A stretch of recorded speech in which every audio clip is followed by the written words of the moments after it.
Hi viewers, welcome back Achus picture journey. ഇന്ന് ഞാൻ വന്നിരിക്കുന്നത് നിങ്ങൾക്ക് ന്യായം ലഭിക്കുമോ എന്നുള്ള ആ ഒരു ചോദ്യത്തിനുള്ള ഉത്തരം ഈ റീഡിങ്ങിൽ ഉണ്ട്. അപ്പോൾ നമുക്ക് റീഡിങ് സ്റ്റാർട്ട് ചെയ്യാം. ഇവിടെ നിങ്ങളുടെ കൂടെ ആൾക്കാർ ഓരോന്ന് ചെയ്യുന്നത് ഒരു ലിമിറ്റ് ക്രോസ് ചെയ്ത് കഴിഞ്ഞിരിക്കുകയാണ്. അതായത് ഒരു പരിധിയുണ്ട്, ആ പരിധിയും കഴിഞ്ഞാണ് ആൾക്കാർ നിങ്ങളുടെ കൂടെ ദ്രോഹം ചെയ്യുന്നത്. അപ്പോൾ അത് ദൈവം കാണുന്നുണ്ട്. അതുകൊണ്ട് ഉറപ്പായിട്ടും നിങ്ങളുടെ മേൽ ന്യായം ഉണ്ടാവുക തന്നെ ചെയ്യുമെന്ന് തന്നെയാണ് ഫസ്റ്റ് കാണാൻ സാധിക്കുന്നത്. ഇവിടെ നിങ്ങളുടെ ലൈഫിൽ ഇങ്ങനെയുള്ള സിറ്റുവേഷൻസ് ക്രിയേറ്റ് ആക്കുക. അതായത് നിങ്ങൾ ഓരോ വാതിൽ തുറക്കുമ്പോൾ സന്തോഷിക്കും, ഈ ഒരു വാതിൽ തുറന്നുള്ളൂ, ഇനി എൻ്റെ ലൈഫ് സ്റ്റെബിലിറ്റി എനിക്ക് ഉറപ്പായിട്ട് ഉണ്ടാകും എന്നുള്ള കോൺഫിഡൻസ് നിങ്ങളുടെ ഉള്ളിൽ വരും. അപ്പോഴായിരിക്കും ഇങ്ങനെ വ്യക്തികൾ പ്ലാൻ ചെയ്ത് ആ വാതിൽ അടയ്ക്കാൻ ശ്രമിക്കുന്നത്. കാരണം നിങ്ങൾക്ക് ലൈഫിൽ ഒരിക്കലും നിങ്ങൾ മുന്നോട്ട് പോകാൻ പാടില്ല, അതാണ് അവർ ആഗ്രഹിക്കുന്നത്. അപ്പോൾ ഒരു ലിമിറ്റ് ക്രോസ് ചെയ്തിട്ടുണ്ട് എന്ന് പറയാൻ കാരണം ഇതാണ്. നിങ്ങൾ ഒന്ന് സമാധാനപ്പെടും, എൻ്റെ ജീവിതം വളരെ ലളിതമായി, എനിക്കിപ്പോൾ ഒരു കുഴപ്പവുമില്ല, എല്ലാം നല്ലതായിട്ടാണ് പോകുന്നത്, അങ്ങനെ ഒരു തോന്നൽ വരുമ്പോഴായിരിക്കും ഇവർ എന്തെങ്കിലും ഒരു കാര്യം ചെയ്ത് നിങ്ങളുടെ ആ ഒരു സന്തോഷത്തെ വിഷമമാക്കുന്നത്. ഇവിടെ ഒരു വ്യക്തി ആഗ്രഹിക്കുന്നത് നിങ്ങൾ നിങ്ങളുടെ ലൈഫിൽ ഒരിക്കലും സുഖമായിട്ടിരിക്കരുത് എന്നാണ്. മെൻ്റലി നിങ്ങളെ എങ്ങനെയെങ്കിലും തകർക്കണം, ഇതാണ് ഇവർ ആഗ്രഹിക്കുന്നത്. അതായത് ഒരു വ്യക്തി അവരുടെ ലൈഫിൽ വളരെ പീഡകൾ അനുഭവിക്കുന്ന സിറ്റുവേഷനിൽ കൂടെ പോകുമ്പോൾ അവർക്ക് എന്തായിരിക്കും അവരുടെ അവസ്ഥ ഒന്ന് ആലോചിച്ച് നോക്കൂ. എപ്പോഴും വിഷമഭാവത്തിൽ വേദനിച്ച് ഇരിക്കുന്ന ഒരവസ്ഥ, അതേപോലെ നിങ്ങളെ കാണാനാണ് ഈ വ്യക്തികളും ആഗ്രഹിക്കുന്നത്. ഇവിടെ ഈ ഒരു വ്യക്തി എങ്ങനെയെങ്കിലും ഈ ഒരു പെയിനിൽ നിന്ന് പുറത്തു വരാൻ ശ്രമിക്കുമ്പോൾ ഈ വ്യക്തികൾ വീണ്ടും എന്തെങ്കിലും മോശം സിറ്റുവേഷൻ ക്രിയേറ്റ് ആക്കും. അതായത് ഈ വ്യക്തിയെ എപ്പോഴും ആ ഒരു വേദനയിൽ തന്നെ ഇട്ടയ്ക്കണം, അതിൽ നിന്ന് പുറത്ത് വരാൻ സമ്മതിക്കത്തില്ല ഇവർ. ഒരു സിറ്റുവേഷൻ അവസാനിച്ച് പുറത്ത് വരുമ്പോഴായിരിക്കും അടുത്ത സിറ്റുവേഷൻ ഇവർക്ക് വേണ്ടി വെയിറ്റ് ആയിട്ടിരിക്കുന്നത്. അപ്പോൾ നിങ്ങൾ ഇപ്പോൾ ഈ ഒരു മാനസിക അവസ്ഥയിൽ കൂടെയാണ് പോകുന്നത് എന്നാണ് കാണാൻ സാധിക്കുന്നത് മിക്കവാറും ആൾക്കാരും. ഇവിടെ റീഡിങ് നോക്കുമ്പോൾ നിങ്ങളുടെ ആ ഒരു എനർജി എനിക്ക് മനസ്സിലാക്കാൻ സാധിക്കുന്നുണ്ട്, നിങ്ങളുടെ അവസ്ഥ എന്താണെന്ന്. ഇവിടെ ഈ കാണുന്ന ഇതിൽ ഏതോ ഒരു വ്യക്തി ഭയങ്കരമായിട്ട് പെയിൻ അനുഭവിക്കുന്നതായിട്ടാണ് കാണാൻ സാധിക്കുന്നത്. അവർക്ക് പറ്റുന്നില്ല ഇങ്ങനെയുള്ള സിറ്റുവേഷൻസ് ഫേസ് ചെയ്യാൻ. കാരണം ഫേസ് ചെയ്ത് മടുത്തു, അങ്ങനെ ഒരു സിറ്റുവേഷനിലാണ് അവർ ഉള്ളത്. ഇവിടെ ഇവർ ആഗ്രഹിക്കുന്നത് ഇവരുടെ ആ ഒരു വേദനയെ ഒന്ന് ഷെയർ ചെയ്യാൻ പറ്റിയിരുന്നെങ്കിൽ കൊള്ളാമായിരുന്നു എന്ന്. പക്ഷേ ഇങ്ങനെ വിചാരിക്കുന്നുണ്ടെങ്കിലും ഇവർ ആരോടും ഷെയറും ചെയ്യുന്നില്ല. ഇവിടെ ന്യായം ഉണ്ടായാലും കുഴപ്പമില്ല, ന്യായമില്ലെങ്കിലും കുഴപ്പമില്ല, ഞാനെൻ്റെ ജീവിതത്തിൽ ഈ ഒരു വേദനയെല്ലാം അനുഭവിച്ചല്ലേ പറ്റത്തുള്ളൂ എന്ന് പറഞ്ഞ് സ്വയം സമാധാനിക്കുകയാണ് നിങ്ങൾ. ഇവിടെ നിങ്ങളുടെ ആ ഒരു മെൻറ്റാലിറ്റി നല്ലതാണ്. കാരണം നിങ്ങളുടെ കൂടെ ന്യായം സംഭവിക്കുന്നുണ്ടെങ്കിൽ നിങ്ങൾക്ക് മനസ്സിലാവുമല്ലോ ദൈവം എൻ്റെ മേൽ ന്യായം പ്രവർത്തിച്ചു എന്ന്. ഇവിടെ നിങ്ങളുടെ കൂടെ ഇനി എന്തെങ്കിലും രീതിയിൽ ന്യായം സംഭവിച്ചില്ല എങ്കിൽ നിങ്ങൾ വിചാരിക്കുന്നത് നിങ്ങളുടെ ഏതെങ്കിലും മോശകർമ്മം ഉണ്ടായിരിക്കാം, അതുകൊണ്ടായിരിക്കാം ദൈവം നിങ്ങളുടെ മേൽ ന്യായം പ്രവർത്തിക്കാത്തത് എന്ന് സമാധാനിക്കുകയാണ് നിങ്ങൾ ചെയ്യുന്നത്. ഇവിടെ നിങ്ങൾക്കറിയാം ജീവിതം ജീവിച്ചേ പറ്റുള്ളൂ. അപ്പോൾ ഇങ്ങനെയുള്ള കാര്യങ്ങൾ അഡ്ജസ്റ്റ് ചെയ്ത് കോംപ്രമൈസ് ചെയ്ത് മുന്നോട്ട് പോയാലേ എനിക്ക് ജീവിതം ജീവിക്കാൻ പറ്റത്തുള്ളൂ എന്ന് നിങ്ങൾക്കറിയാം. മറ്റുള്ളവർ നിങ്ങൾക്ക് തരുന്ന ഈ ഒരു വേദനയിൽ നിന്ന് ഉറപ്പായിട്ടും നിങ്ങൾക്ക് പുറത്തു വരാൻ സാധിക്കുന്നതാണ്. കാരണം മറ്റുള്ളവർക്കുടെ കയ്യിലുള്ള റിമോട്ട് അനുസരിച്ച് ചലിക്കുന്ന ആളല്ല നിങ്ങൾ.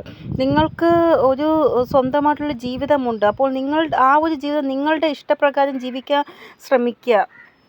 ലൈഫിൽ എപ്പോഴും സന്തോഷമായിട്ടിരിക്കാൻ ശ്രമിക്കുക. നമ്മൾ സന്തോഷമായിട്ടിരിക്കുമ്പോൾ ചിലപ്പോൾ അറിയാൻ പറ്റില്ല, ഏതെങ്കിലും നല്ലൊരു സന്തോഷം നമുക്ക് ആകർഷിക്കാൻ സാധിക്കുന്നുണ്ടെങ്കിലോ അത് നമ്മൾ എങ്ങനെയാണോ ലൈഫിൽ ഇരിക്കുന്നത് അതനുസരിച്ചാണ് അടുത്ത സമയം നമ്മളുടേത് നിശ്ചയിക്കുന്നത്. നമ്മൾ ശോകമായിട്ടാണ് ഇരിക്കുന്നതെങ്കിൽ അടുത്ത സമയം ശോകമായിരിക്കും. അതുകൊണ്ട് നമ്മൾ ഹാപ്പി ആയിട്ടിരിക്കാൻ ശ്രമിക്കുക. എപ്പോഴാണോ നിങ്ങൾ ഭയങ്കരമായിട്ട് ഹാപ്പി ആകുന്നത് അപ്പോൾ നെഗറ്റിവിറ്റിയുടെ ആ ഒരു ഇത് വളരെ കുറഞ്ഞു പോകുന്നു. അപ്പോൾ നിങ്ങൾ മാക്സിമം ഹാപ്പി ആയിട്ടിരിക്കാൻ ശ്രമിക്കുക. നിങ്ങൾ സെൻറ്റി ആയിട്ടിരിക്കുമ്പോഴാണ് നെഗറ്റിവിറ്റി കൂടുതലായിട്ട് ആവുന്നത്. അപ്പോൾ നമ്മൾ ഹാപ്പി ആയിട്ടിരിക്കാൻ ശ്രമിക്കുക എപ്പോഴും. നിങ്ങളെപ്പോഴും ചെറിയ സന്തോഷത്തിൽ സന്തോഷം കണ്ടെത്താൻ ശ്രമിക്കുക. അല്ലാതെ വലിയ സന്തോഷം വന്നാൽ മാത്രമേ ഞാൻ സന്തോഷിക്കത്തുള്ളൂ അങ്ങനെ ഒരിക്കലും വിചാരിക്കരുത്. നിങ്ങൾക്ക് കിട്ടുന്ന ചെറിയ സന്തോഷം പോലും അത് ഭയങ്കര വലിയ സന്തോഷമായി കണ്ട് നിങ്ങൾ ഹാപ്പി ആയിട്ടിരിക്കാൻ ശ്രമിക്കുക. ഇവിടെ നെഗറ്റിവിറ്റി മനഃപൂർവ്വമായിട്ട് ഇങ്ങനെയുള്ള സിറ്റുവേഷൻസ് ക്രിയേറ്റ് ആക്കുകയാണ്. നിങ്ങൾ നിങ്ങളുടെ ലൈഫിലെ കാര്യത്തിൽ കൂടുതലായിട്ട് ശ്രദ്ധ കൊടുക്കാൻ പാടില്ല. നിങ്ങളെപ്പോഴും ഇങ്ങനെ വിഷമിച്ചിരിക്കണം. അതാണ് നെഗറ്റിവിറ്റി ആഗ്രഹിക്കുന്നത്. അപ്പോൾ നമ്മൾ അതിനുള്ള അവസരം കൊടുക്കാതിരിക്കുന്നതാണ് നല്ലത്. നിങ്ങൾ ഒരിക്കലും ദുഃഖത്തിൻ്റെ കൂടെ പോവരുത്, സുഖത്തിൻ്റെ കൂടെ പോവാൻ ശ്രമിക്കുക. നിങ്ങൾ അഡ്ജസ്റ്റ് ചെയ്യുക. ഇതൊക്കെ ലൈഫിൽ ഉണ്ടാവുന്ന കാര്യമാണ്. ഇത് അഡ്ജസ്റ്റ് ചെയ്തേ പറ്റത്തുള്ളൂ, ഞാൻ കോംപ്രമൈസ് ചെയ്തേ പറ്റത്തുള്ളൂ എന്ന് വിചാരിച്ച് മുന്നോട്ട് പോകുക. അതല്ലാതെ ദുഃഖിച്ചോ വിഷമിച്ചോ ഒരിക്കലും ഇരിക്കരുത്. നിങ്ങൾ നിങ്ങളുടെ ആ ഒരു ഇൻറ്റ്യൂഷൻ പറയുന്ന അനുസരിച്ച് വർക്ക് ചെയ്യാൻ ശ്രമിക്കുക. അല്ലാതെ അതിന് വിരുദ്ധമായിട്ട് വർക്ക് ചെയ്യാൻ ശ്രമിക്കരുത് ഒരിക്കലും. നിങ്ങളുടെ ഇൻറ്റ്യൂഷൻ നിങ്ങളോട് എന്താണോ പറയുന്നത് നിങ്ങൾ കേൾക്കുക. ഇവിടെ ചില സമയം നമ്മുടെ ലൈഫിൽ മോശം അവസ്ഥ വരുമ്പോൾ നെഗറ്റിവിറ്റി ഭയങ്കരമായിട്ട് വരും. പക്ഷെ നമ്മളാണ് തീരുമാനം എടുക്കേണ്ടത്. ആ നെഗറ്റിവിറ്റിക്ക് സ്ഥാനം കൊടുക്കണമോ അതോ പോസിറ്റിവിറ്റിക്കാണോ സ്ഥാനം കൊടുക്കേണ്ടത് എന്ന്.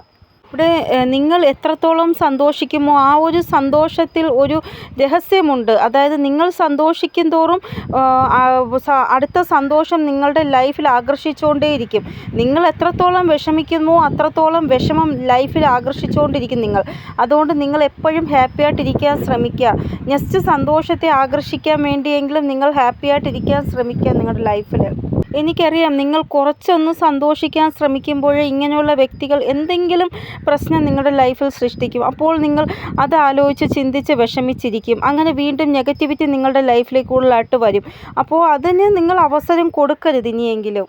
ഇവിടെ ഇങ്ങനെയുള്ള വ്യക്തികൾ നിങ്ങളുടെ ആ ഒരു കാൽവയ്പ് മുന്നോട്ട് പോകരുത്, എപ്പോഴും നിങ്ങൾ പിറകിലോട്ട് പോകണമെന്ന് ആഗ്രഹിക്കുന്നവരാണ്. അതുകൊണ്ടാണ് അവർ നിങ്ങളുടെ സന്തോഷത്തിൽ എന്തെങ്കിലും തടസ്സം സൃഷ്ടിക്കാൻ ശ്രമിക്കുന്നത്. അതുകൊണ്ട് നിങ്ങൾ ഒരിക്കലും അങ്ങനെ അവരുടെ ആ ഒരു വലയിൽ വീഴ്ന്നു പോകരുത്. നിങ്ങളുടെ കാല് മുന്നോട്ട് തന്നെ വച്ച് മുന്നോട്ട് തന്നെ പൊയ്ക്കൊണ്ടിരിക്കണം.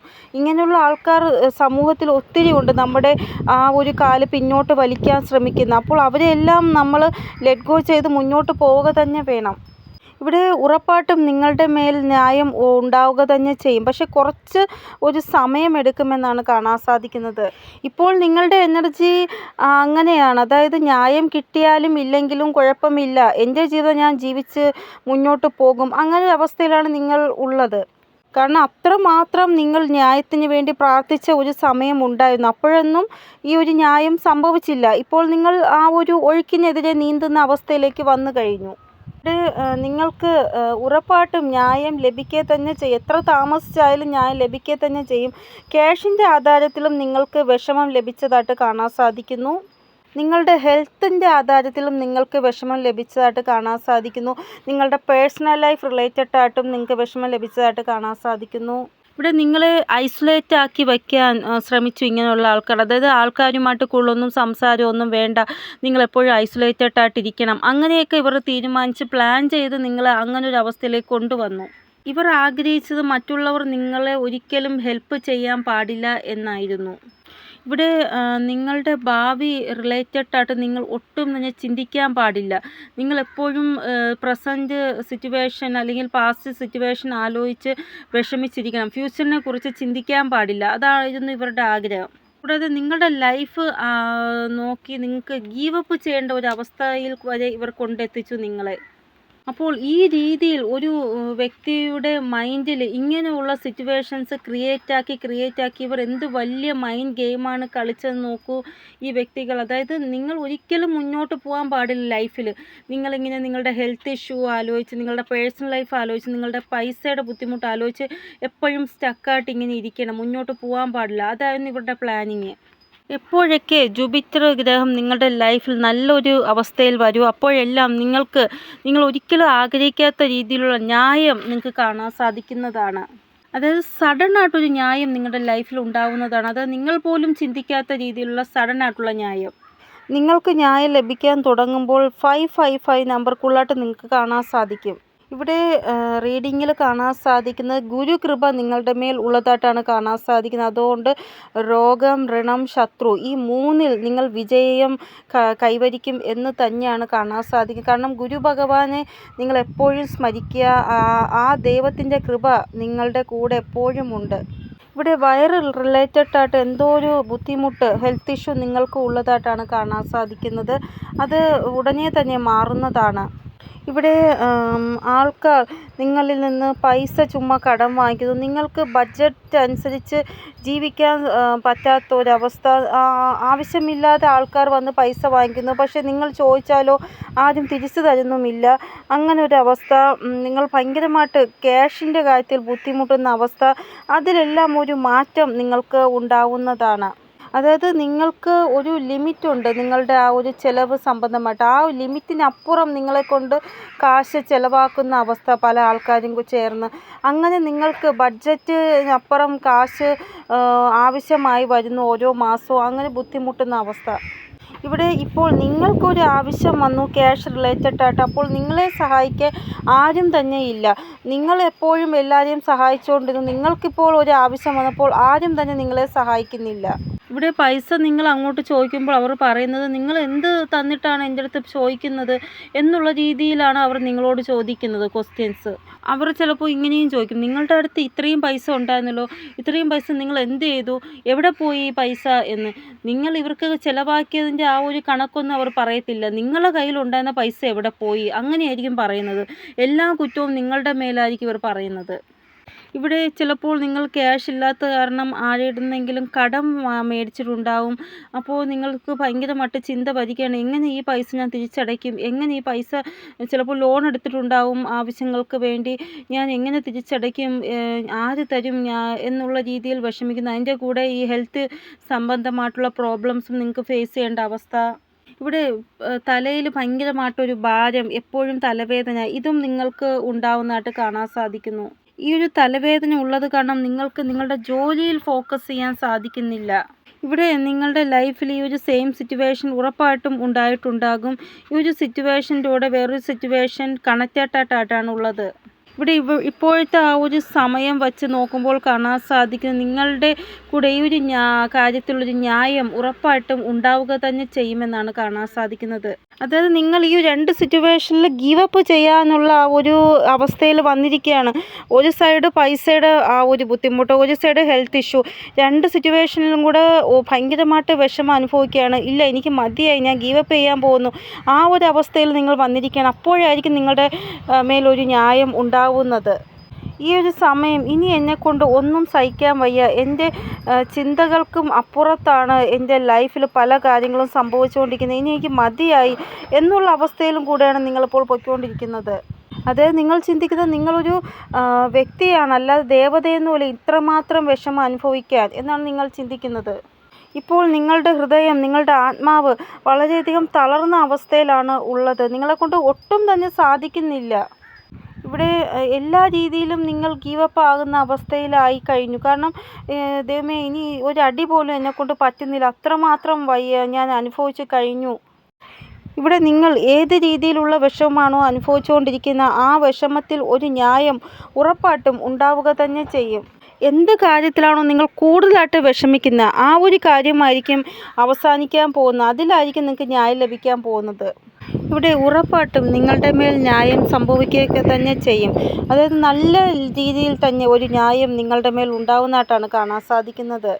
ഇവിടെ നിങ്ങൾ ഒരു ഇരുട്ട് റൂമിൽ അടച്ച അവസ്ഥ, നിങ്ങളെ അതിൽ നിന്ന് നിങ്ങൾക്ക് പുറത്തു വരാൻ സാധിക്കുന്നില്ല. നിങ്ങൾ മാക്സിമം ശ്രമിക്കുന്നുണ്ട് അതിൽ നിന്ന് പുറത്തു വരാൻ ഈ റൂമിൽ നിന്ന്, പക്ഷേ നിങ്ങൾക്ക് പറ്റുന്നില്ല. ആ ഒരു അവസ്ഥയാണ് നിങ്ങളുടെ ഇപ്പോഴത്തെ അവസ്ഥ എന്ന് എനിക്ക് തോന്നുന്നു. ഇവിടെ ഒരു വ്യക്തി മറ്റൊരു വ്യക്തിയോട് തെറ്റ് ചെയ്യുകയാണെങ്കിൽ ഒരിക്കലും ഈശ്വരൻ ആ വ്യക്തിയെ ഒരിക്കലും വെറുതെ വിടത്തില്ല.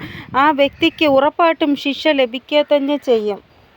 അതായത് ദൈവത്തിൻ്റെ കുട്ടികളായ നമ്മുടെ മേൽ ആരെങ്കിലും തെറ്റ് ചെയ്യുകയാണെങ്കിൽ നമ്മുടെ ദൈവം അവിടുന്ന് കണ്ടുകൊണ്ട് വെറുതെ ഇരിക്കത്തില്ല. ഉറപ്പായിട്ടും ന്യായം പ്രവർത്തിക്കുക തന്നെ ചെയ്യും. നിങ്ങളെ ആരാണോ ഈ ഇരുട്ട് നിറഞ്ഞ ആ മുറിയിൽ അടച്ചിട്ടയ്ക്കുന്നത് ആ ഒരു വ്യക്തിക്ക് ഉറപ്പായിട്ടും ആ ശിക്ഷ ലഭിക്കുക തന്നെ ചെയ്യും. നിങ്ങൾ ഉറപ്പായിട്ടും ആ ഒരു ഇരുട്ടിൽ നിന്ന് പ്രകാശത്തിലേക്ക് വരികയും ചെയ്യും. നിങ്ങളുടെ മേൽ ആ ഒരു ന്യായം ഉറപ്പായിട്ടും സംഭവിക്കുക തന്നെ ചെയ്യും. നിങ്ങൾ എപ്പോഴൊക്കെ ന്യായം ആഗ്രഹിച്ചിട്ടുണ്ടോ അപ്പോഴെല്ലാം ദൈവം നിങ്ങൾക്ക് ന്യായം ഏതെങ്കിലും രീതിയിൽ ഏതെങ്കിലും രൂപത്തിൽ നിങ്ങൾക്ക് തന്നിട്ടുണ്ട്. അതായത് ആരെങ്കിലും നിങ്ങളെ ദുഃഖിപ്പിച്ചിട്ടുണ്ടെങ്കിൽ ദൈവം ഈ രീതിയിൽ പ്രവർത്തിക്കും. സ്വയം അവർക്ക് തന്നെ മനസ്സിലാക്കണം. ഇനി ഈ വ്യക്തിയെ ഒരിക്കലും ദുഃഖിപ്പിക്കാൻ പോവരുത്. ആ വ്യക്തിയുടെ ആ ഒരു വിഷമമാണ് എനിക്കിങ്ങനെ എൻ്റെ ലൈഫിൽ വന്ന് പതിച്ചേക്കുന്നത് എന്ന് അവർക്ക് തോന്നണം. ആ രീതിയിലുള്ള ഒരു ശിക്ഷയാണ് യൂണിവേഴ്സിൻ്റെ ഭാഗത്തുനിന്ന് ഉണ്ടാവുന്നത്. ഇവിടെ നിങ്ങൾക്ക് ചില സമയം തോന്നുന്നത് നിങ്ങളുടെ ദുഃഖത്തിൽ ആൾക്കാർ ഭയങ്കരമായിട്ട് സന്തോഷിക്കുകയാണ് എന്നാണ്. പക്ഷെ അങ്ങനെയല്ല. നമ്മൾ കാണുന്ന പോലെ ആയിരിക്കത്തില്ല അവരുടെ ജീവിതത്തിലെ അവസ്ഥ. നമ്മൾ നോക്കുമ്പോൾ ഭയങ്കര ഹാപ്പി ആയിട്ട് ഇരിക്കുന്നുണ്ടായിരിക്കും. പക്ഷേ ബാക്ക്ഗ്രൗണ്ടിൽ കാര്യങ്ങൾ അങ്ങനെ ആവണമെന്നില്ല. ഇവിടെ നിങ്ങളെ ദുഃഖിപ്പിച്ച ആ ഒരു വ്യക്തിയുടെ റീഡിങ് കേൾക്കുമ്പോൾ നിങ്ങൾക്ക് എപ്പോഴും ഒരു മുഖം നിങ്ങളുടെ മൈൻഡിൽ ഇങ്ങനെ കറങ്ങിക്കൊണ്ടിരിക്കും. ഒരു പേരും ഇങ്ങനെ കറങ്ങിക്കൊണ്ടിരിക്കും. ഇവിടെ എപ്പോഴാണോ നിങ്ങളുടെ കൂടെ ന്യായം സംഭവിക്കുന്നത്, നിങ്ങൾ വിചാരിച്ച ആ വ്യക്തിയുടെ മേൽ ഉറപ്പായിട്ടും ദൈവത്തിൻ്റെ ആ ഒരു ന്യായം ഉണ്ടാവുക തന്നെ ചെയ്യും. നിങ്ങൾക്ക് എന്തൊക്കെ അനുഭവിക്കേണ്ടി വന്നോ അതെല്ലാം ആ ഒരു വ്യക്തിക്കും കർമ്മ റിട്ടേണിൻ്റെ പേരിൽ അനുഭവിക്കേണ്ടി വരുന്നതാണ്. ഒത്തിരി ക്ലേശകരമായ അവസ്ഥയിൽ കൂടെ ഈ വ്യക്തിക്ക് പോവേണ്ടതായിട്ട് വരുമെന്നാണ് കാണാൻ സാധിക്കുന്നത്. ഇവിടെ ഇവരുടെ ലൈഫിൽ ഇങ്ങനെ ക്ലേശകരമായിട്ടുള്ള സ്ഥിതികൾ ഉണ്ടാകുമ്പോൾ അതിൻ്റെ ആ ഒരു ബ്ലെയിമും നിങ്ങളുടെ മേൽ ചെയ്യുന്നതായിട്ടാണ് കാണാൻ സാധിക്കുന്നത്. ഇവർ കാരണമാണ് ഇതിൽ ലൈഫിൽ ഇങ്ങനെയൊക്കെ സംഭവിച്ചത് എന്ന് പറഞ്ഞ് അതിനും കുറ്റക്കാരാക്കുന്ന നിങ്ങളെ ആയിരിക്കും ഇവർ. അങ്ങനെയുള്ള സിറ്റുവേഷനിൽ നിങ്ങൾ ഒന്നും പറയാൻ പോകണ്ട. അവരെന്താണോ പറയുന്നത് ആ പറഞ്ഞുകൊണ്ട് പോട്ടെ. നിങ്ങളെല്ലാം നിങ്ങൾക്കറിയാമല്ലോ, ഈശ്വരനാണ് നിങ്ങൾക്കറിയാമല്ലോ. അതുകൊണ്ട് നിങ്ങൾ ഒന്നും പ്രതികരിക്കാൻ പോകണ്ട. ഇവർക്ക് ഏതെങ്കിലും രീതിയിലുള്ളൊരു ലോസ് ഉണ്ടാവുന്നതായിട്ടാണ് കാണാൻ സാധിക്കുന്നത്. അതായത് ഇവരുടെ അഹങ്കാരവും വാശിയും തകരുന്ന രീതിയിലുള്ള ഒരവസ്ഥ ഇവരുടെ ലൈഫിൽ ഉണ്ടാവുന്നതായിട്ട് കാണാൻ സാധിക്കുന്നു. ഇവർക്കും ഗീവ് അപ്പ് ചെയ്യേണ്ട ഒരു അവസ്ഥ വരുന്നതാണ്. നിങ്ങളെ ഗീവ് അപ്പ് ചെയ്യേണ്ട ഒരു അവസ്ഥയിൽ ഇവർ ആക്കിയില്ലേ, ഇവരുടെ ലൈഫിലും അങ്ങനെയുള്ള സ്ഥിതികൾ ക്രിയേറ്റ് ആകുന്നതാണ്. നിങ്ങളെയും കാട്ടി ഇവർ വിശ്വസിച്ചിരുന്ന ആൾക്കാർ ഇവരുടെ ലൈഫിലുണ്ട്. അവരുടെ കൂടെ പോലും വഴക്കുണ്ടാവുന്ന സ്ഥിതി ഉണ്ടാവുന്നതായിട്ടാണ് കാണാൻ സാധിക്കുന്നത്. അങ്ങനെ ഇവർ ഏറ്റവും കൂടുതൽ വിശ്വസിക്കുന്ന ആൾക്കാരുമായിട്ട് വഴക്കുണ്ടാവുമ്പോൾ അതിൻ്റെ ബ്ലെയിമും നിങ്ങളുടെ മേലായിരിക്കും ഇവർ കൊണ്ടുവരുന്നത്. നിങ്ങൾ കാരണമാണ് അവരുമായിട്ട് വഴക്കുണ്ടാക്കേണ്ടി വന്നത് എന്ന്. കാരണം ഇവർക്ക് വേറെ ആരുമില്ല ബ്ലെയിം ചെയ്യാൻ, നിങ്ങൾ മാത്രമേ ഉള്ളൂ. ഇവരുടെ ലൈഫിൽ എന്ത് മോശം സിറ്റുവേഷൻ വന്നാലും അതിൻ്റെ ഉത്തരവാദി നിങ്ങളാണ്, ഇങ്ങനെ പറയും. ഇവിടെ ഇവരുടെ കൂടെ ടീമായിട്ട് കുറേ ആൾക്കാരുണ്ടായിരുന്നു.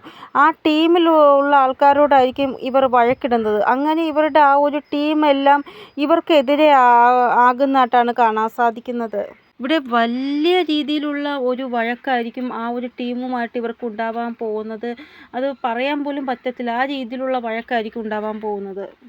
അതായത് നല്ല രീതിയിൽ ഒരു സംസാരം ഇവരും ആ ഒരു ടീമിലുള്ള ആൾക്കാരുമായിട്ട് ഉണ്ടാവും. പക്ഷേ അത് പെട്ടെന്ന് മോശം അവസ്ഥയിലേക്ക് പോകുന്ന അവസ്ഥ.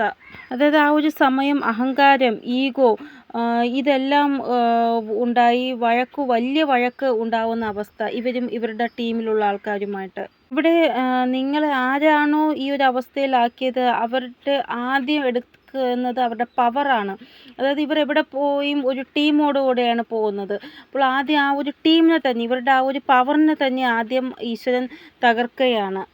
ഇവിടെ അതിനുശേഷം നിങ്ങളോടായിരിക്കും ഇവർ വഴക്കിടാൻ വരുന്നത്.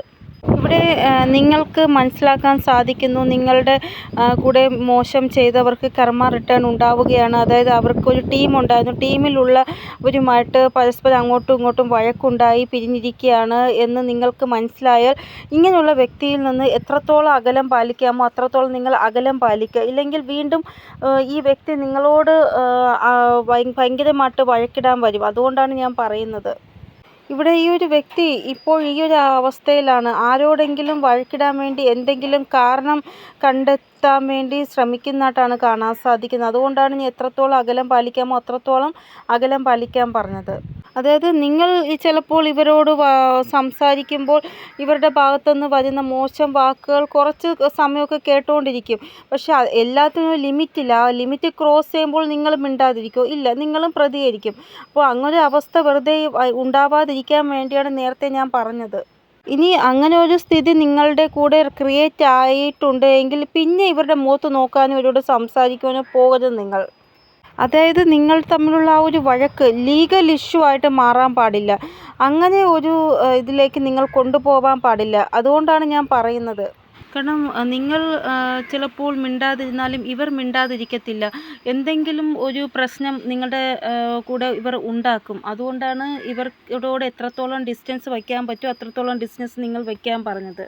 ഇവിടെ ഇവർ മനഃപൂർവ്വമായിട്ട് സ്ഥിതികൾ ക്രിയേറ്റ് ആക്കും. അങ്ങനെ നിങ്ങളുടെ കൈകൾ രണ്ടും ആരെങ്കിലും ബന്ധിപ്പിക്കുന്ന രീതിയിൽ, അതായത് ലീഗൽ ഇഷ്യൂവിലേക്ക് നിങ്ങളെ കൊണ്ടുപോകുന്ന രീതിയിലുള്ള സ്ഥിതികൾ ക്രിയേറ്റ് ആക്കും. അതുകൊണ്ടാണ് ഞാൻ പ്രത്യേകം വീണ്ടും വീണ്ടും പറയുന്നത്. അതായത് ഇവർ നിങ്ങളുടെ ഇമേജ് വളരെ മോശമാകുന്ന രീതിയിൽ സംസാരിക്കും. അപ്പോൾ അത് നിങ്ങൾക്ക് ഇഷ്ടപ്പെടത്തില്ല, നിങ്ങൾ പ്രതികരിക്കും. അത് പിന്നെ ലീഗൽ ഇഷ്യൂ ആയിട്ട് മാറും. അതുകൊണ്ടാണ് ഞാൻ വീണ്ടും വീണ്ടും പറയുന്നത്. ഭയങ്കരമായിട്ട് നെഗറ്റീവായിട്ടുള്ള വ്യക്തിയാണ് ഈ ആൾ. എപ്പോഴും നിങ്ങളെ കെട്ടിവെക്കാൻ ആഗ്രഹിക്കുന്നു. നിങ്ങൾ ഫ്രീ ആയി പോവാൻ ഇവർ ആഗ്രഹിക്കുന്നില്ല. എപ്പോഴും ഇവരുടെ ആ ഒരു കെട്ടിനുള്ളിൽ എപ്പോഴും ഉണ്ടാവണം നിങ്ങൾ. അതായത് നെഗറ്റിവിറ്റി കൂടുതലായിട്ട് നിറഞ്ഞിരിക്കുന്ന ഒരാളാണ് ഈ വ്യക്തി എന്നാണ് കാണാൻ സാധിക്കുന്നത്. ഭയങ്കരമായിട്ട് ദേഷ്യമുള്ള സ്വഭാവമാണ് ഇവരുടേത്. ഇവർ ഇപ്പോൾ ഭയങ്കര ഡുവൽ പേഴ്സണാലിറ്റിയിലാണ് നിങ്ങളോട് പെരുമാറുന്നത്. വളരെ സൗമ്യമായിട്ട് ശാന്തമായിട്ട്, പക്ഷേ ഉള്ളിൽ ഭയങ്കരമായിട്ട് ദേഷ്യം വച്ചിട്ടാണ് ഈ ഒരു ഡുവൽ പേഴ്സണാലിറ്റിയിൽ ഇവർ പെരുമാറുന്നത്.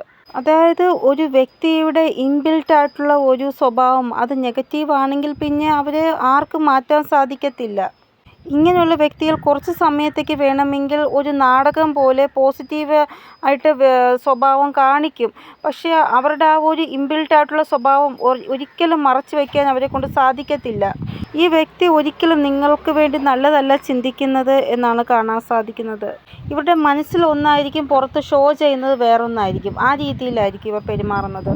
ഉള്ളിൽ എത്ര നെഗറ്റിവിറ്റി ഉണ്ടെങ്കിലും പുറത്ത് ഇവർ ഷോ ചെയ്യുന്നത് ഇവർ ഭയങ്കര പോസിറ്റീവായിട്ടുള്ള വ്യക്തിയാണ് എന്നായിരിക്കും. ഇവിടെ ഇവർ എപ്പോഴും ഒരു അവസരത്തിന് വേണ്ടി കാത്തിരിക്കുകയാണ്. ഒരു അവസരം കിട്ടിയാൽ എങ്ങനെ നിങ്ങളെ തകർക്കാം എന്നുള്ള രീതിയിൽ. ഇവിടെ ഒരു വ്യക്തി നിങ്ങളോട് വളരെ സരളമായിട്ടും ശാന്തമായിട്ടും സംസാരിക്കുന്നുണ്ടെങ്കിൽ പോലും നിങ്ങൾ ഇവരുടെ ആ ഒരു വലയിൽ വീണു പോവരുത്. കാരണം ഉള്ളിൽ ഒന്ന് വച്ചിട്ട് പുറമേ അങ്ങനെ സംസാരിക്കുന്നതാണ് ഇവർ. ഒരു അവസരത്തിന് വേണ്ടി കാത്തിരിക്കുകയാണ് ഇവർ നിങ്ങളെ തകർക്കുക. അപ്പോൾ ഇങ്ങനെയുള്ള ആൾക്കാരുടെ വലയിൽ നിങ്ങൾ വീണു പോവരുത്. ഒരു വ്യക്തിക്ക് എപ്പോഴാണോ ഭയങ്കരമായിട്ട് ദേഷ്യം വരുന്നത് ആ ഒരു സമയം അവരുടെ ബുദ്ധി ഒരിക്കലും അവർക്ക് അനുസരിച്ച് പ്രവർത്തിക്കത്തില്ല, വിപരീതമായിട്ടായിരിക്കും പ്രവർത്തിക്കുന്നത്. അപ്പോൾ എടുക്കുന്ന തീരുമാനവും ആക്ഷനും എല്ലാം നെഗറ്റീവായിട്ടായിരിക്കും അവർക്ക് ഉണ്ടാവുന്നത്. അതേപോലെയാണ് ഈ വ്യക്തിയുടെ കാര്യവും. ചില സമയം ഇവർക്ക് ഇവരുടെ ഈ ഒരു ദേഷ്യത്തിൽ ഭയങ്കരമായിട്ട് പ്രൗഡ് ഫീലാകും. ഞാൻ എടുക്കുന്ന തീരുമാനവും എല്ലാം നേരെയായിട്ടാണ് പോകുന്നത് എന്ന്. പക്ഷേ അവർ മനസ്സിലാക്കുന്നില്ല അവരുടെ ആ ഒരു തീരുമാനവും ആക്ഷൻസും എല്ലാം അവരെ ഒരു കുഴിയിലേക്കാണ് കൊണ്ടെത്തിക്കുന്നത് എന്ന്. ഇവിടെ എന്തായാലും നിങ്ങളുടെ കൂടെ ന്യായം സംഭവിച്ചു കഴിഞ്ഞു എന്നുള്ള രീതിയിലൊരു ന്യൂസ് വളരെ പെട്ടെന്ന് തന്നെ 8 ആഴ്ചയ്ക്കുള്ളിൽ നിങ്ങൾക്ക് കേൾക്കാൻ സാധിക്കും എന്നാണ് കാണാൻ സാധിക്കുന്നത് ഇവിടെ. കാരണം ഇവരുടെ ലൈഫിലും ഇവരുടെ ലൈഫിനെ മോശമാക്കുന്ന രീതിയിലുള്ള ആൾക്കാരുടെ എൻട്രി ഉണ്ടായി കഴിഞ്ഞു എന്നാണ് കാണാൻ സാധിക്കുന്നത്. ഇവിടെ നിങ്ങളുടെ ആഗ്രഹം പൂർണ്ണമാകുന്നതായിട്ടാണ് കാണാൻ സാധിക്കുന്നത്. കാരണം നിങ്ങളുടെ ഏറ്റവും വലിയ ആഗ്രഹം ഈ ഒരു കാര്യത്തിൽ ന്യായം ഉണ്ടാകണം എന്നതായിരുന്നു. ഒരു വ്യക്തി എപ്പോഴും നിങ്ങളോട് ദേഷ്യപ്പെടുന്നു, നിങ്ങളും ഇവരും തമ്മിലുള്ള ആ ഒരു ഭേദഭാവം എപ്പോഴും ഇവർക്ക് ഉണ്ടാകുന്നു. എപ്പോഴും നിങ്ങളെ വിഷമിപ്പിക്കുന്ന രീതിയിൽ സംസാരിക്കുന്നു. അങ്ങനെയൊക്കെ ഉള്ള ആൾക്കാർ. പിന്നെ കള്ളം, എപ്പോഴും നിങ്ങളോട് കള്ളം മാത്രം പറയുന്നു. ഇങ്ങനെയുള്ള ആൾക്കാരുടെ വാക്കുകൾ ഒരിക്കലും നിങ്ങൾ വിശ്വസിക്കാൻ പോവരുത്. കാരണം ഈ ഒരു വ്യക്തി എപ്പോഴും നിങ്ങളോട് കള്ളം മാത്രമേ പറയുള്ളൂ. നിങ്ങളുടെ പിറകിൽ നിന്നുകൊണ്ട് നിങ്ങളെ എങ്ങനെ തകർക്കാം എന്നുള്ള രീതിയിലാണ് ഇവർ ചിന്തിക്കുന്നത്. നിങ്ങളോട് ഉള്ളിലൊരു സ്വഭാവം പുറമെ ഒരു സ്വഭാവം വച്ചായിരിക്കും ഇവർ പെരുമാറുന്നത്. ഇവിടെ നിങ്ങൾ എത്രത്തോളം നന്മ ഇവർക്ക് വേണ്ടി ചെയ്താലും ഇവരുടെ ഭാഗത്തുനിന്ന് അങ്ങനെ ഒരു നന്മ നിങ്ങൾക്ക് തിരിച്ച് ഒരിക്കലും ഉണ്ടാവത്തില്ല. നിങ്ങൾ എത്ര നല്ല കാര്യങ്ങൾ ഇവർക്ക് വേണ്ടി ചെയ്താലും അതിൻ്റെ ആ ഒരു കണിക പോലും ഒരു സ്നേഹം നിങ്ങളോട് ഇവർക്ക് ഉണ്ടാവത്തില്ല. നിങ്ങൾ എത്ര തന്നെ ഇവർക്ക് വേണ്ടി എഫേർട്ട് എടുത്താലും ഇവരുടെ ഭാഗത്തുനിന്ന് എഫേർട്ട് നിങ്ങൾക്ക് വേണ്ടി ഉണ്ടാവത്തില്ല. അതായത് നിങ്ങൾ ഒരു മുതലയുടെയും കുരങ്ങൻ്റെയും കഥ കേട്ടിട്ടില്ലേ? അതായത് കുരങ്ങന് അപ്പുറത്ത് പോകണം, നദിയുടെ അപ്പുറത്ത് പോകണം. അപ്പോൾ മുതലയോടത്ത് സഹായം ചോദിക്കും, നീ എന്നെ ഒന്ന് അപ്പുറത്ത് ആക്കി തരുമോ എന്ന്. അപ്പോൾ ശരി ഞാൻ ആക്കി തരാമെന്ന് പറയും. അപ്പോൾ എന്നിട്ടും സംശയം കൊണ്ട് കുരങ്ങൻ ചോദിക്കും, നീ എന്നെ കഴിക്കുമോ, നിന്നെ കടിക്കുമോ? ഇല്ല, ഞാൻ അങ്ങനെ ഒന്നും ചെയ്യത്തില്ല എന്ന് പറയും. പക്ഷേ നദിയുടെ അപ്പുറത്തെ വശത്തെത്താൻ തുടങ്ങുമ്പോൾ കുരങ്ങൻ ചാടാൻ വേണ്ടി തുടങ്ങുമ്പോൾ പെട്ടെന്ന് മുതല വാ തുറന്ന് കടിക്കാൻ ശ്രമിക്കും. പക്ഷെ പെട്ടെന്ന് രക്ഷപ്പെട്ട് കുരങ്ങൻ നദിയുടെ അപ്പുറത്ത് ചാടിക്കിടക്കും. അപ്പോൾ എന്നിട്ട് കുരങ്ങൻ ചോദിക്കും, നിന്നോട് ഞാൻ ചോദിച്ചതല്ലേ നീ എന്നെ കടിക്കുമോ എന്ന്. അപ്പോൾ നീ പറഞ്ഞത് ഇല്ല എന്നല്ലേ. അപ്പം മുതല പറയുന്നത്, ആഹാരം കണ്ടാൽ കഴിക്കും ഞാൻ, അത് ആരായാലും എനിക്ക് കുഴപ്പമില്ല എന്നുള്ള രീതിയിൽ സംസാരിച്ചു. അതാണ് ഇവരുടെ സ്വഭാവം. നിങ്ങൾ എന്ത് തന്നെ നല്ലത് ഇവർക്ക് വേണ്ടി ചെയ്താൽ ഇവരുടെ ഭാഗത്തുനിന്ന് ഒരു നന്മ നിങ്ങൾക്ക് വേണ്ടി ഒരിക്കലും ഉണ്ടാവത്തില്ല. ഈ ലോകത്ത് ചില ആൾക്കാർ അങ്ങനെയാണ്. അവരെ നമുക്കൊരിക്കലും മാറ്റാൻ സാധിക്കത്തില്ല. അവർ ഇൻബിൽറ്റ് അങ്ങനെ തന്നെയാണ്. അങ്ങനെയുള്ള ആൾക്കാരെ സമയത്തിന് മാത്രമേ മാറ്റാൻ സാധിക്കുകയുള്ളൂ. സമയം അവർക്ക് മനസ്സിലാക്കി കൊടുക്കും നിങ്ങളുടെ വാല്യൂ എന്താണ് എന്ന്. അപ്പോൾ ആരെങ്കിലും ഒരു വ്യക്തി നിങ്ങളെക്കുറിച്ച് വളരെ മോശം പറയുകയാണ്, നിങ്ങളുടെ ഇമേജ് വരെ തകർക്കുന്ന രീതിയിൽ വളരെ മോശം രീതിയിൽ നിങ്ങളെക്കുറിച്ച് പറയുകയാണ്, കള്ളം പറയുകയാണെങ്കിൽ ഇങ്ങനെയുള്ള സിറ്റുവേഷനിൽ നിങ്ങൾ യൂണിവേഴ്സിന് സറണ്ടർ ചെയ്യുക. എന്നിട്ട് ന്യായത്തിന് വേണ്ടി വെയിറ്റ് ചെയ്യുക. ഉറപ്പായിട്ടും യൂണിവേഴ്സ് നിങ്ങളുടെ മേൽ ന്യായം പ്രവർത്തിക്കുക തന്നെ ചെയ്യും. ഇവിടെ നിങ്ങൾ വളരെ ഭാഗ്യശാലിയായിട്ടുള്ളൊരു വ്യക്തിയാണ്. നിങ്ങളുടെ കണ്ണുകൊണ്ട് തന്നെ നിങ്ങളുടെ നേരെ ന്യായം സംഭവിക്കുന്നത് നിങ്ങൾക്ക് കാണാൻ സാധിക്കുന്നതാണ്. ഇങ്ങനെയുള്ള വ്യക്തികളുടെ മേൽ അവരുടെ കർമ്മഫലം ലഭിക്കുന്നത് നിങ്ങൾക്ക് കണ്ണുകൊണ്ട് കാണാൻ സാധിക്കുന്നതാണ്. അപ്പോൾ ഇതാണ് റീഡിംഗ്. നിങ്ങൾക്ക് എന്തെങ്കിലും ഗൈഡൻസ് കിട്ടിക്കാണുമെന്ന് വിചാരിക്കുന്നു എൻ്റെ റീഡിങ്ങിലൂടെ. ഇനിയൊരു പുതിയ റീഡിങ്ങുമായി വരുന്നത് വരെ എല്ലാവർക്കും ബൈ. ഓം നമഃ ശിവായ. Thank you so much.